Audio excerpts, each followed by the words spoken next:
Hello guys, it's Max here from Daily Market Movements, and in front of me we have the crude oil future markets. Now, as you can see in today's trading session, we're trading in the red ever so slightly.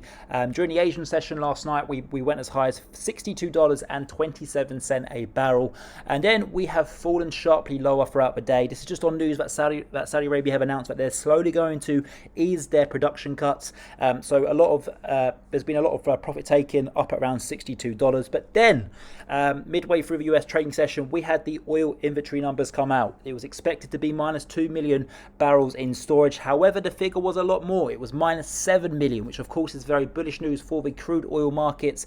It means that the demand is currently outweighing the supply, and that is why we have now jumped all the way from $60.30 a barrel, where, by the way, I sent out a signal to the signal team to buy crude oil down at $60.30 a barrel, and we've jumped all the way from that figure all the way up to $61.30. So we jumped up $1 in the past hour or so since we've had those oil inventory numbers up, and I do anticipate a move back up towards $62 a barrel. I think now that we've had several daily closes above the $60 level, we will go and target $65 and eventually $70 a barrel.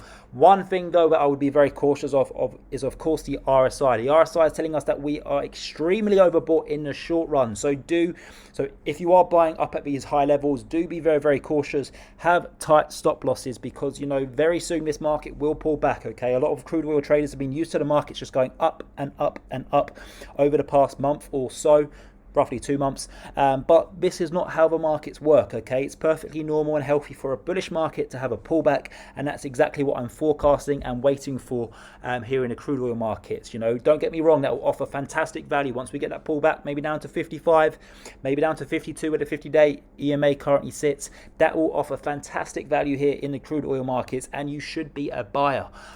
Also, another reason why we have had the crude oil surge even higher this week is because there's a massive storm in Texas. Many individuals have been left with their homes powerless, and some of the biggest oil production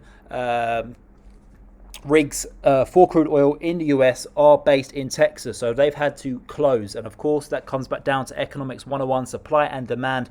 The less of something there is, the higher the price goes. So that's exactly what we've seen this week in the crude oil markets with regards to that massive storm and snowstorm that is hitting Texas. So I am a short-term buyer here in the crude oil markets, but I'm keeping my stop loss very, very tight here, as I am anticipating a pullback. But I think we go back up towards $62.